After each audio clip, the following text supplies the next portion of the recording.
Did he deserve the fine? Yes. Did he deserve the one more match ban? No. Wow. Yeah. Why? Okay, so to me, the fine is quite enough. Okay. Adding the ban just means one thing.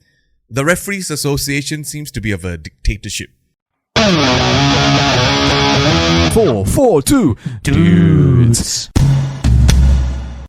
And hello, welcome back to another episode of 442 Dudes. No, I made that sound because it's the F1 season at this time of recording. So, hello people, I am Ben. I'm John. And together we are the dudes that bring you 442. So of course, if you've been following us, thank you very much. And really don't forget to hit that button of subscribe. And again, this is brought to you by CCB TV. Don't forget to follow also. Follow. Yeah, follow. Oh yeah, next segment, 90 minutes off.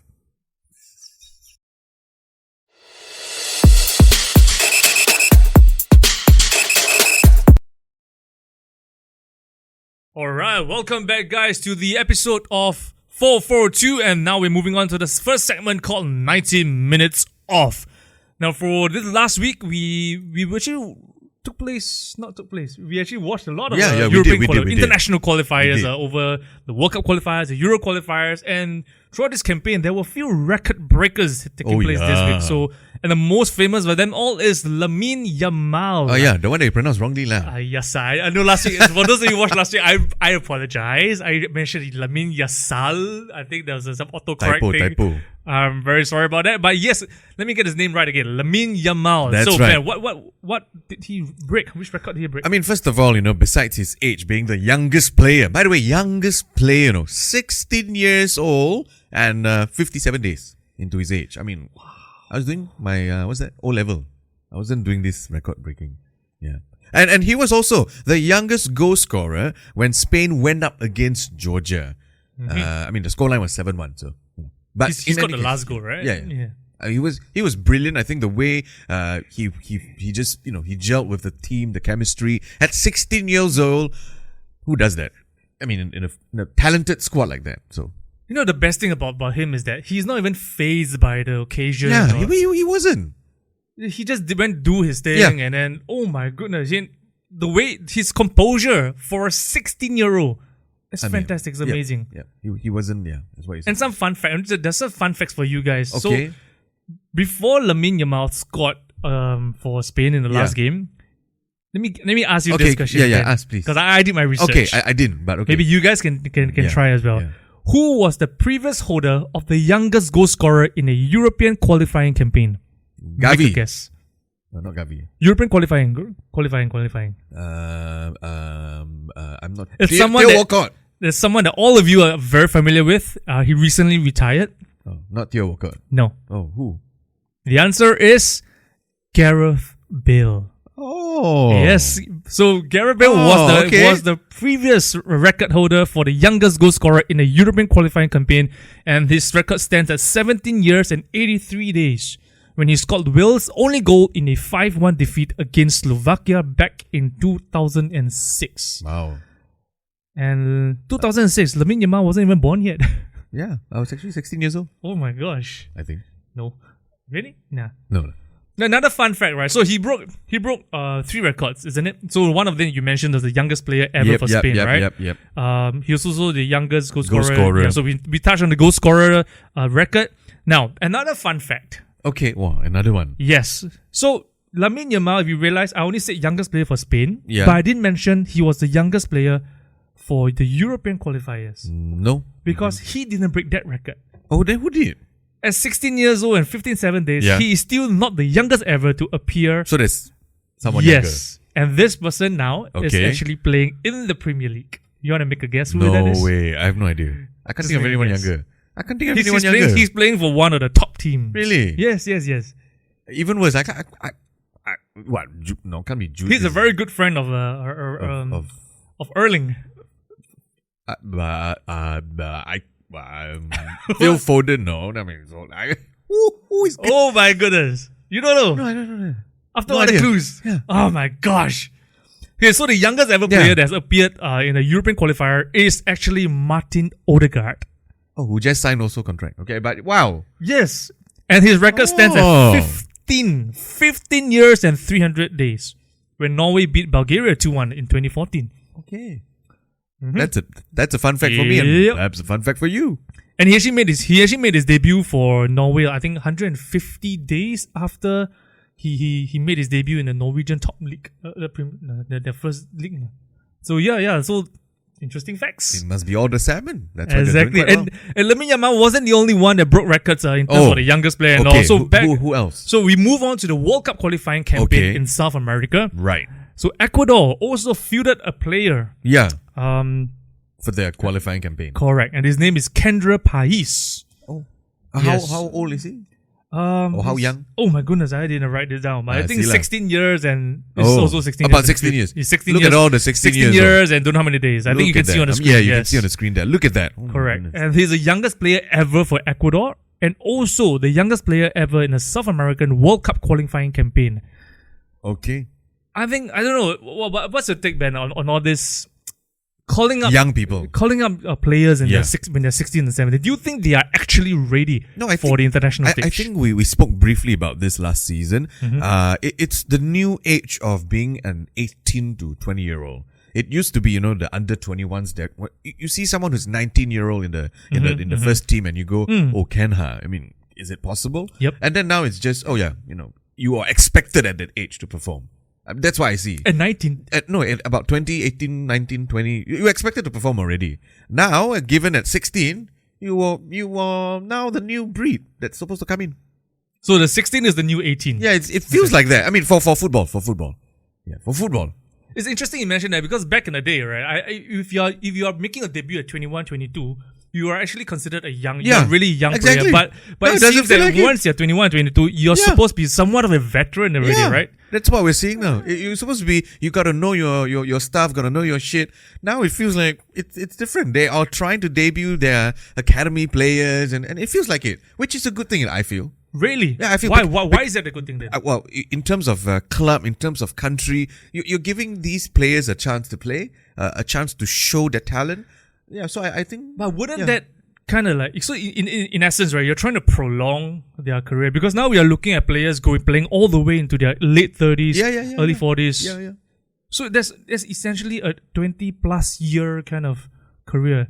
In a way, and I think it's also to give them experience because some of them, I feel, if you don't give them that quick start at an early age, they're just going to lose that momentum. And we've seen that, with players who were in their 18, 19, 20, 21, and they eventually just fell out of the system.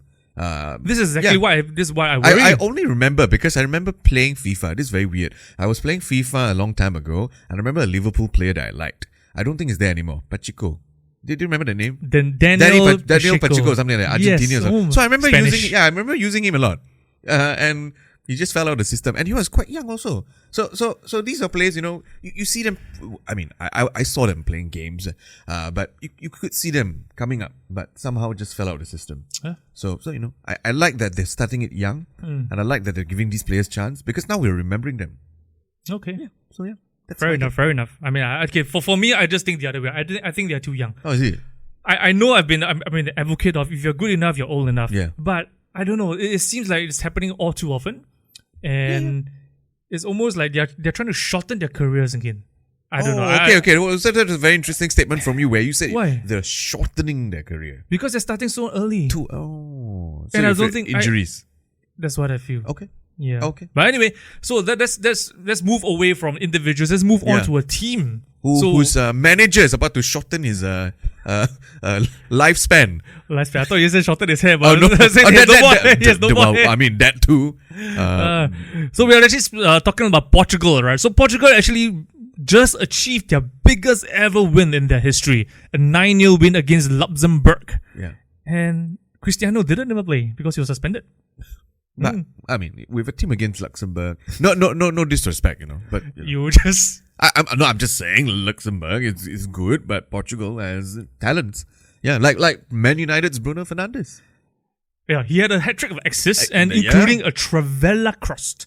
It's like a Modric or Quaresma, esque kind of. I'm using this quite often. Yeah. It's kind of Yeah, Beckham-esque, TAA-esque, and then now it's a Modric and It's Quaresma. such a big win I don't know if you guys know. The manager of Luxembourg decided to just call it a day before the 90th minute.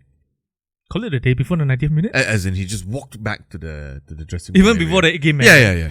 That's why I saw reports saying so. I mean, oh my goodness. The fun fact, right? I don't know. I've been doing my research, so just some fun fact. Okay. So their previous records were actually 8-0. Okay. They achieved it 3 times. Twice against Liechtenstein in 94 and 99. Okay. They both were European qualifiers, and once against Kuwait. Oh. So it's interesting. So now they have a 9-0. Yeah. So Soon that's to why be 10-0 somewhere. Yeah. So that's our 90 minutes off. Nope. There's one more thing. We're going to go to be like a manager. So we talk about record breakers Yep. and all, but now let's focus on one game in particular. Okay, which game was that? Right, and you saw our thumbnail. We actually touched on the rise of Japan. Japan. So Ben, what was the score? I think the score was 1-4. I'm a bit sad because Why? I'm a huge Germany fan. I am.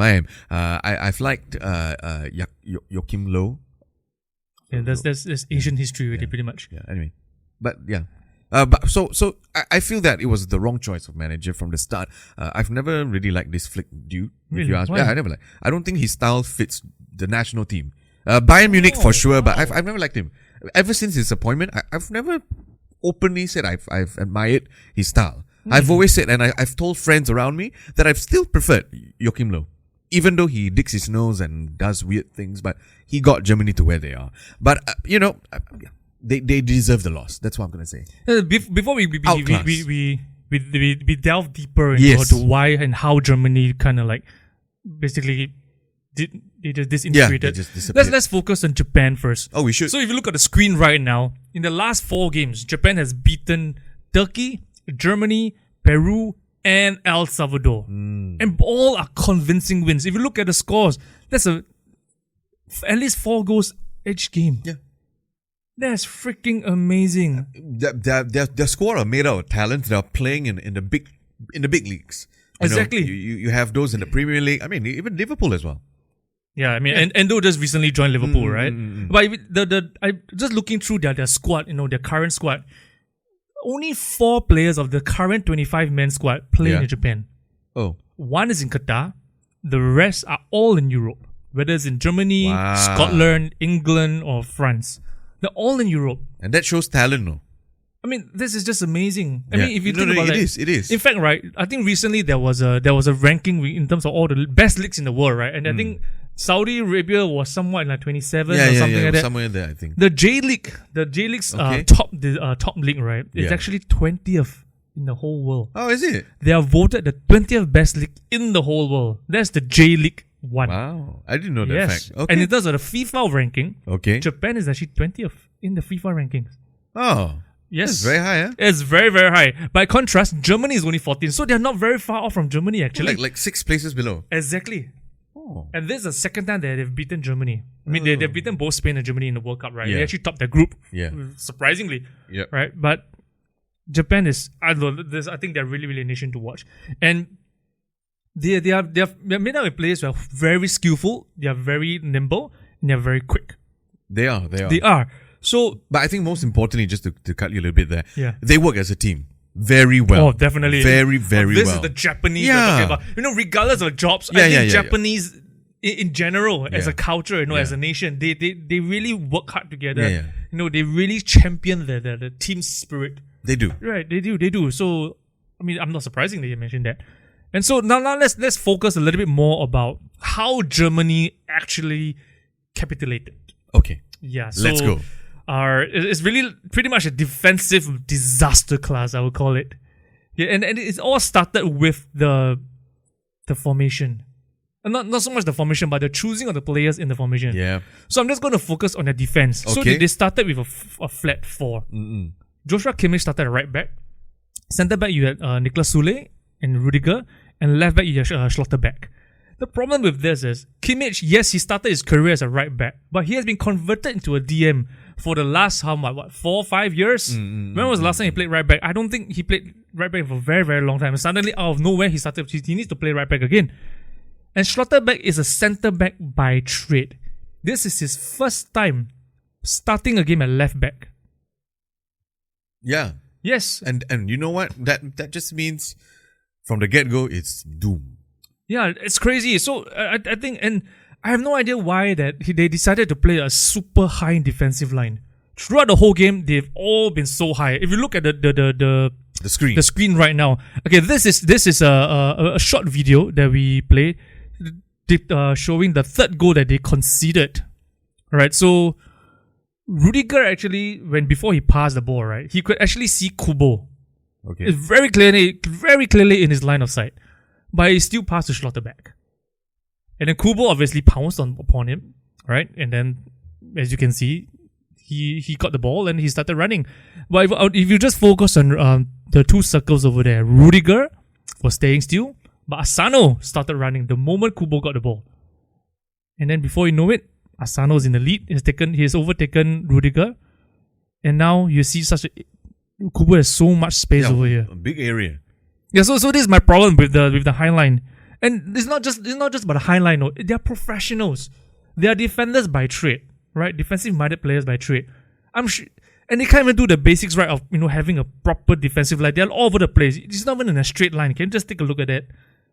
That's basic defending, and they can't even do it right. And then true enough, because they're all jogging back, Rudiger was just jogging back and all, and then Asano was way behind, but yet he's the first one to arrive in the box together with Kubo. And then obviously they scored. Yep. And that led to the goal. And that led to the third goal of Japan. I mean, this is just one illustration of how poor Germany were. They were. Because throughout the whole game, they were playing such a high line. And Rudiger's not the fastest of players, to be very honest with you. No, Schlotterbeck is not fast enough. He's 1.91 meters and he's playing left back. As a left back, right, you need to be nimble, you need to be fast, you need to always be tracking back your players because of the wingers. Wingers are usually very fast, right? So the only big size left back I felt has been doing a decent job is Dan Burn at Newcastle. But otherwise, if you look at all the other fullbacks, they are always if I may just add also, I think Germany hasn't been putting that physical, towering defense because they used to, and even when they didn't, players like Philipp Lahm, who was short as hell, but he could do the defensive work. Exactly. Yeah, you had Mertesacker, who was tall, but he was doing at least that whole physical presence. Now it's just we have them, but I say we because I support Germany, the football team. But, they're not fully utilizing it. Which is why I liked it when recently they beat France. But anyway, that's a no. So thing. speaking of that, yeah.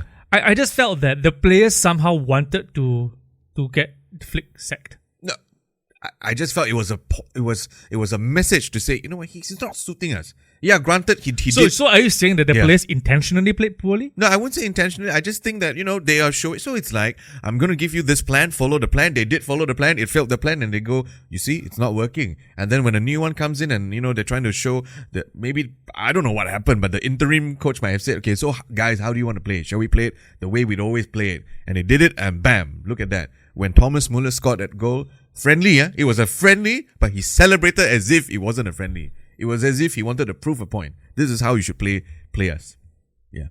Probably. Yeah, probably. I mean, if you look at, just going back to the defensive disaster class, right? So the centre backs, Sule and Rudiger, they were actually responsible for all 4 goals.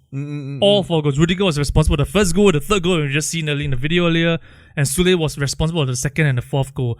And the main thing that they didn't do was basically keeping a tight, staying tight to their attackers. They were always very far off, or they are always losing the first balls. So I don't know. It just felt as if they did it on purpose. No, it did feel like that. It did feel like that. Yeah. So anyway, hopefully now with Flick gone and beating France, hopefully gives them a boost, and then I'm sure it does. We can finally see the real Germany back exactly. again. Alright, so guys, that's the end of the 90 minutes of segment, and we'll be moving on to the next one called the What's What with Who's Who. We'll see you.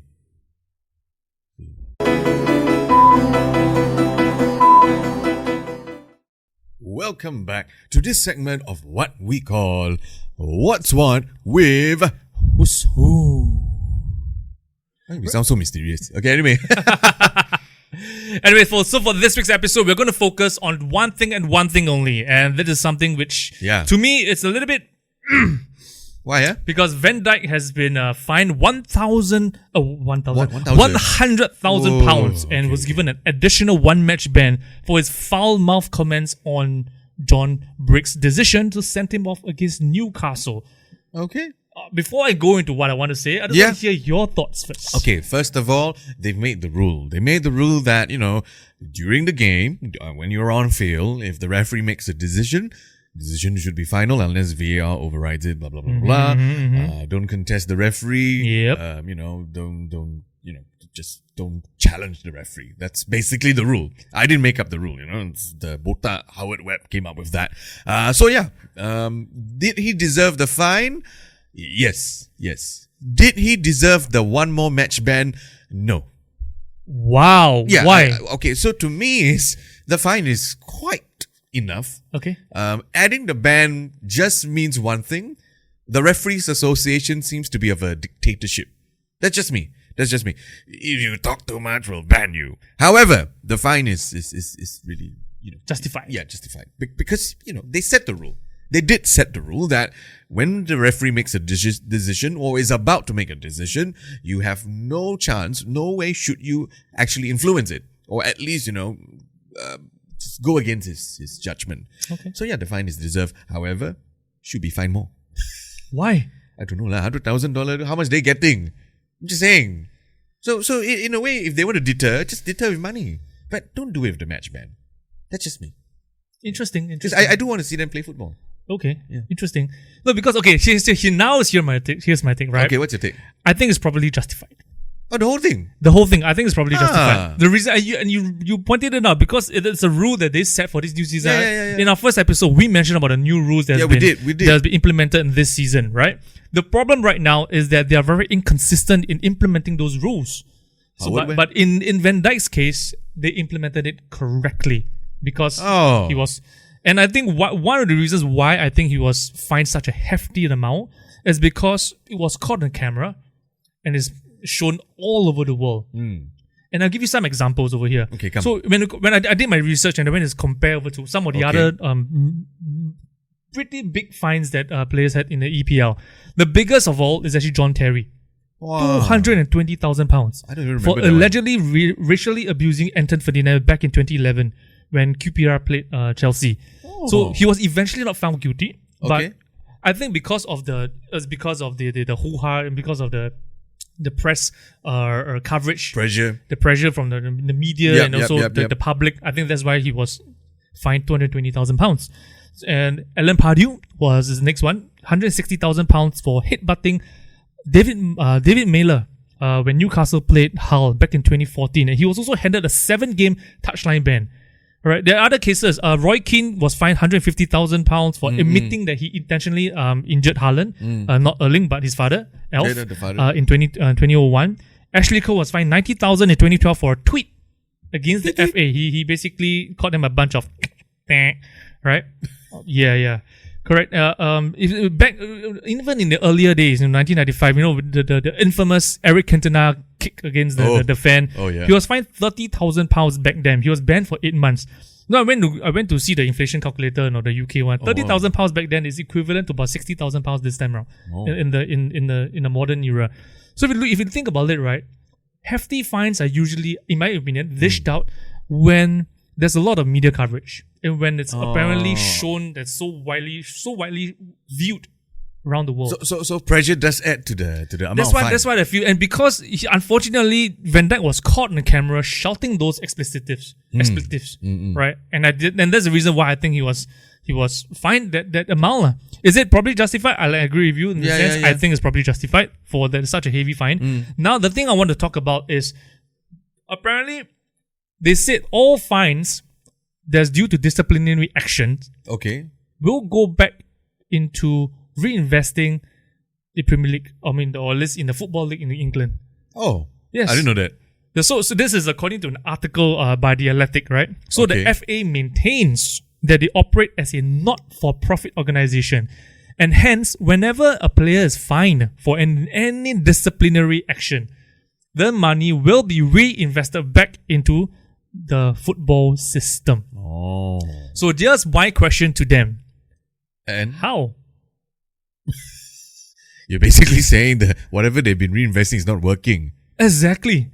No, I'm genuinely curious. Right. Like, what do they do with the money? Right. So these are just some of my ideas that I caught up. I'm just thinking about off my head. Let's go. Is it going to be something like they'll increase the prize money, right, for the EFL trophy? EFL trophy is a trophy that only League 1 and League 2 teams are competing for. So do they increase the money for that? Or do they increase the prize money for the FA trophy? FA trophy is the trophy where only non-league teams get to play for. So you're talking about the 5th to the 8th tier in England. So if you remember, Wrexham actually got promoted, right? They were actually in the 5th tier. So they actually competed for the FA trophy as well. So I'm just wondering whether the money that's been taken from these players for their disciplinary actions, are they then channeled back into prize money for the lower leagues? Because they said they're reinvesting back, ma. Right. Correct. So how are you reinvesting back? Are you reinvesting back by rewarding the champions of these cups, or are you distributing evenly out to all the teams in the lower leagues? I mean, well, if that holds some truth, or at least to an Right. extent. Oh, then if I'm a championship club, I'm gonna be praying that everyone gets fined every week or something. Not a championship, at least lower Oh leagues. yeah, okay, lower leagues. No, but that's just my thought, because Wow. I'm seriously, genuinely curious Yeah. about what do they do? Did they actually do with the money? They buy pencils for defenders so they can draw a line. I mean, I don't know. So I'm just very curious. So if anybody out there, any of you that are watching, you know exactly how the money is being used, please let us know. Really, I'm genuinely curious, and I believe we are not alone. I believe there are a lot of other people who are genuinely other curious people, yeah. about how this money is being utilized. Yeah. And Van Dijk also came out and said, I hope it goes to a good cause. I hope so too. Whether is it donated to charity, I don't think so, because they really made it very clear it's supposed to be reinvested back into English football at all levels. And I emphasize all levels. So I'm just really, really genuinely curious. Better cameras, better beer, better snacks. I don't know. That could be the reinvestment. But yeah, okay. So it's interesting to hear that John actually says he agrees with it. So I'm gonna tell you, yeah, I do agree with the ban. I mean the $100,000 fine, but not the ban. And so if you have your own thought, share with us. Let us know. We want to hear your what's what with who's who. And thank you. We'll see you guys next week. Next week, same time.